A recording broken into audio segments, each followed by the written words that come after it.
Hello, welcome to Africa This Month on Ominira TV. Hi, I'm Lanre-Peter. Africa This Month is a program where we have conversations about selected issues of happening across the continent. For this episode of Africa This Month, I have Bayo Fesobi with me in the studio. Bayo Fesobi is a socio-political commentator. Welcome, Bayo. Thank you very much, Larry. It's my pleasure. Thank you for bringing me on the show this month. You're welcome. Every month, there are obviously many issues that happen across the continent, but the goal on Africa This Month is to select some of these issues and drive conversations about them so that you can be better informed and have information to form your opinions. So please stay tuned. So let's get straight to it. Some of the issues that happen in and about Africa in the month of May was the Africa Finance Summit that was held in Paris. That was on the 18th and 19th of May when President Emmanuel Macron hosted this summit to help boost finances, create support for African leaders. The summit promises a new deal for Africa, as you know, it seeks to help the continent counter the devastating effect on the economy of the continent, and also to help improve the rollout of vaccination in the continent. No doubt, the pandemic had a devastating effect on the continent. But what are your thoughts about summits like this that is continually set up to help Africa from being the lagging continent? Thank you very much, Larry. For me, it poses a great concern, and pretty much the fact that not very many countries are comfortable enough to accommodate the foreign aid that comes in through some of these summits.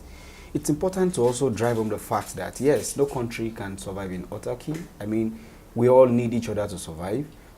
But then, the degree of domestications of the agreements reached at these summits does not correlate with the intended outcome. How do I mean? You see, the whole thing is characterized by a new deal. That shows to me first that there was a previous deal. So what happened to these deals? How did this deal help us in the previous past? How much did the Nigerian economy benefit from the existing deal before this new deal was signed? Did this new deal consider the intricate needs of Nigerians? Do we really need these vaccines? I mean, really. Do you think we don't need these vaccines? I mean, well, you see, for me, it's going to be a policy somersault if the people don't have an input in what becomes what they are offered. If you just throw everything at us, you think you know what's best for us. I don't subsume into that. One would think that France is coming in to help. Oh yeah, you think so? I mean, it is expected to think that with this summit, France is helping us get more money, cancelling debt.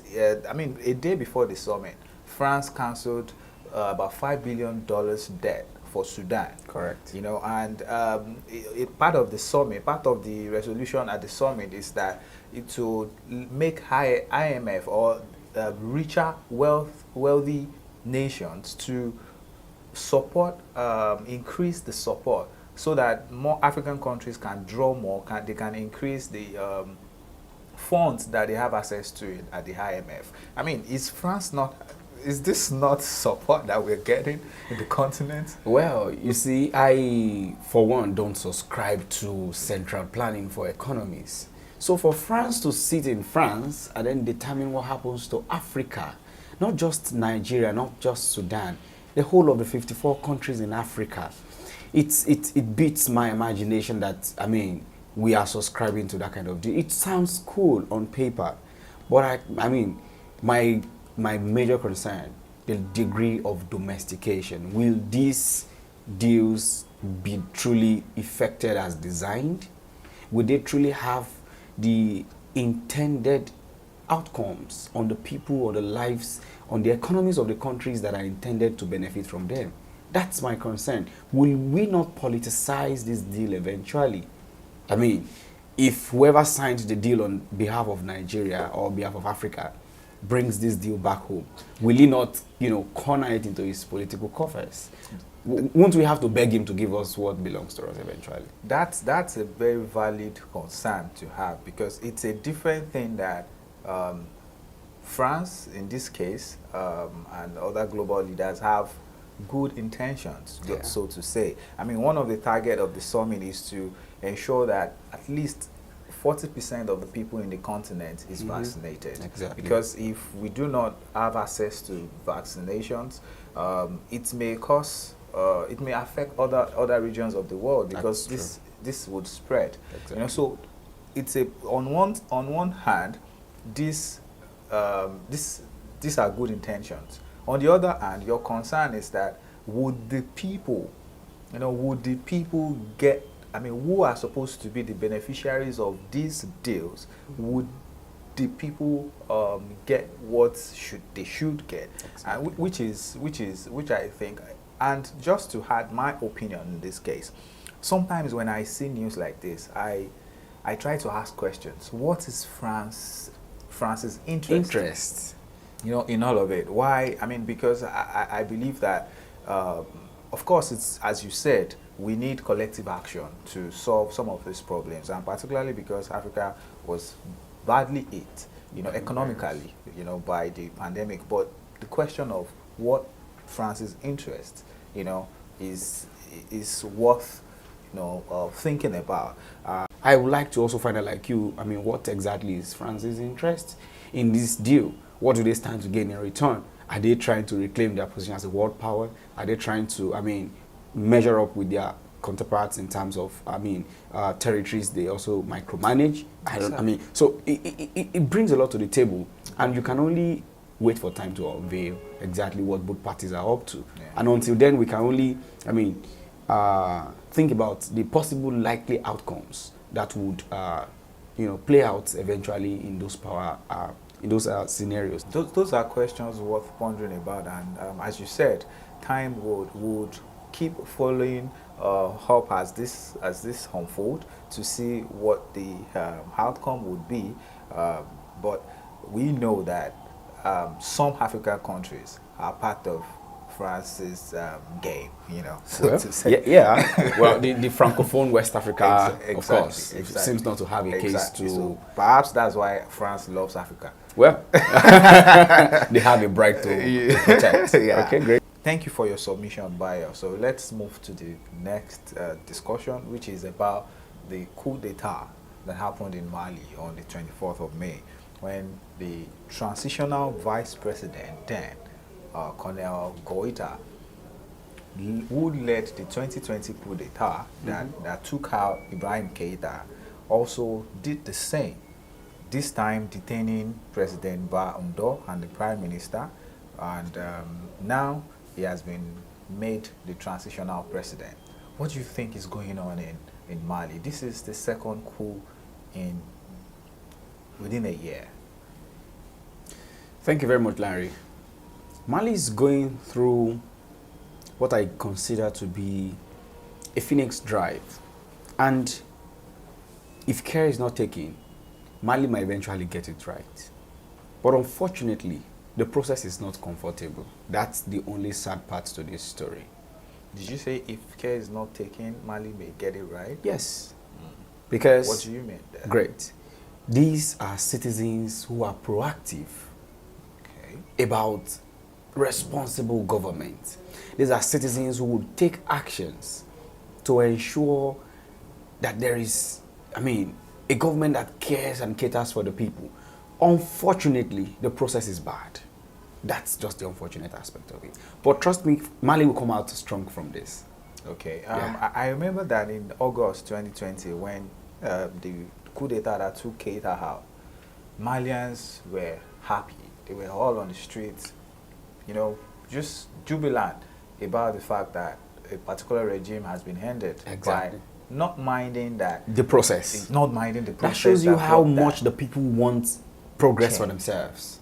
And they are driving it for themselves. But does this seem like there's going to be change? Because this same process that, I mean, they were still in a transitional period, looking forward to elections in November or so, and now that is cut short. So there is an African saying that goes that, I mean, it's even a Yoruba saying, transliterated now, would mean that you can tell how the night would be from the morning. I'm not in Mali. I don't know the intricate issues in Mali. But of course, for such action to pop up again, I am confident that it's from a position of care. I mean, a position of, hey guys, you are not doing what is expected. Well, I have a different view. Okay. Because I think that, of course, there's a bit of that. You know, the initial coups always come with the line of you're not doing enough, so we need to take you out. That's how every coup that I've heard about came by.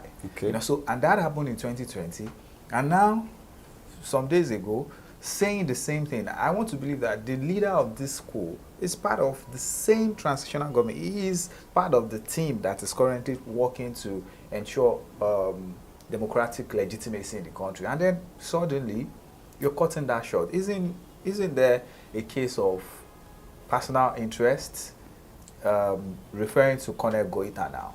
Isn't this a case of personal interest over, because initially the citizens were happy for the first one. This time they seem not to be. We didn't see that. I mean, they've not been to the streets jubilating to say thank you again, Goita. The way they did it the first time. There seems to be a disconnect somewhere there. Okay, great. So, like I said the other time, I may not be in Mali, but of course, I know how power play politics works. And for such to happen again, honestly, trust me, Lanre, it's a reflection of what goes on behind closed doors. It's a reflection of what goes on behind in the corridor of powers. It shows that there is a disconnect, of course, and this time between the leaders themselves. And until we all agree to a set cause and we are committed, and we all stick to the plan. If anybody goes out of it, we blow the whistle again until we all stick to it. If the transitional government is not doing enough and everybody is keeping quiet, we are not going to transit into anything. So they call that again, probably, in my highest hopes, that, hey guys, we are doing the wrong thing again. Okay. But of course, we cannot shy away from the fact that it might be, of course, could have stemmed up from a personal interest of Goita. That might not be overruled. But we need to also look at it from the positive perspective of how committed, how patriotic this could mean for Malians to be able to, drive themselves to want what's best for their countries.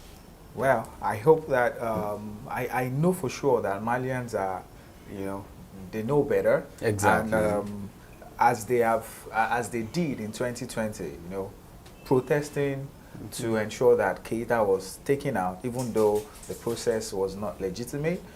We hope that the transition will come smoothly. Exactly. And the people continue to, seek the change. That's best for them. Yeah, that is best for them. Great. Thank you for that. So this is the last part of it. Museveni, before I mentioned it, Museveni was sworn in for the 6th time. But I don't know, do you just have a statement to say about that, for the 6th term? I appreciate your gesture when you mentioned it. It's laughable, and that's his statement. He thinks it's laughable for us to interfere. Well, it's laughable for us. Since 1986, I don't know who stays in power for as much as you stay in civil service. 35 years, 120 something days. That's a lot. I don't know. It's barbaric, sorry. It's unconventional. It is. It's not acceptable. What more do we say? Ugandans are not happy. Of course. Reports had it that they locked the opposition party. Yeah. That's no longer democracy. Yeah. That's no longer democracy. There is no equal level playing ground. There is no friendship. There's no brotherhood. There's no. Then who do you want to lead? This reminds me of the Zimbabwean president, the former Robert Mugabe. This will also end, and I believe that the Bobby Wines and and others would continue in the struggle. But hey, Ugandans, we're sending you best wishes of Museveni. Please we're sending you best enjoy wishes. the sixth term. I mean, sending you best wishes for So we want to Exactly. wrap it up with this last one. Recently, there was the West African a symposium about the West African eco currency. It's been going on for some time now about the need for a single currency in the continent, and it's been about a year now that it was initially announced that the CFA franc, which is used by the francophone countries, would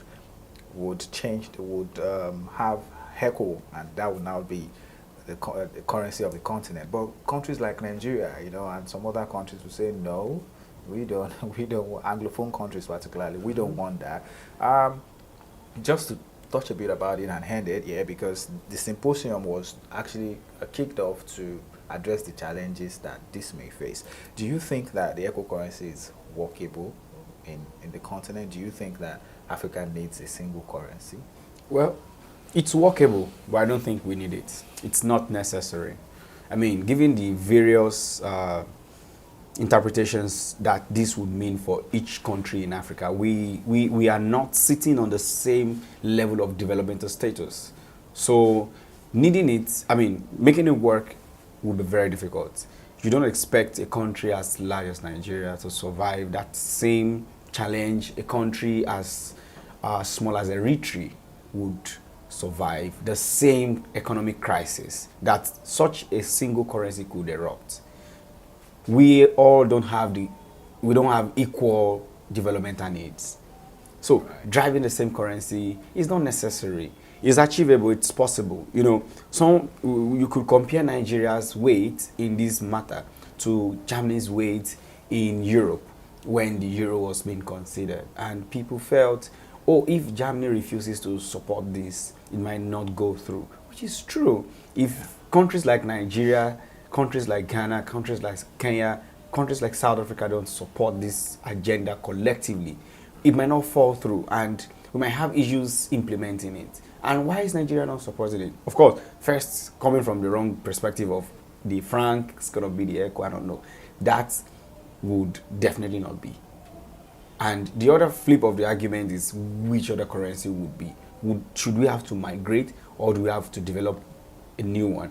And again, you compare this with the independence of central banks across all African countries. Central banks help to stimulate the national economies, and they help to balance what comes in, goes out, and make sure that the state's economy keeps running. And that gives you the imbalance that would set in from the disposition of each country's central bank.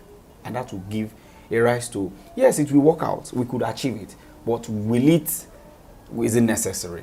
For me, the answer will be no, not necessary. I have been discussing with Bayo Fesobi, a socio-political commentator. Bayo, thank you for joining me on Africa This Month. It's my pleasure, Larry. Thank you very much for inviting me. Thank you so much.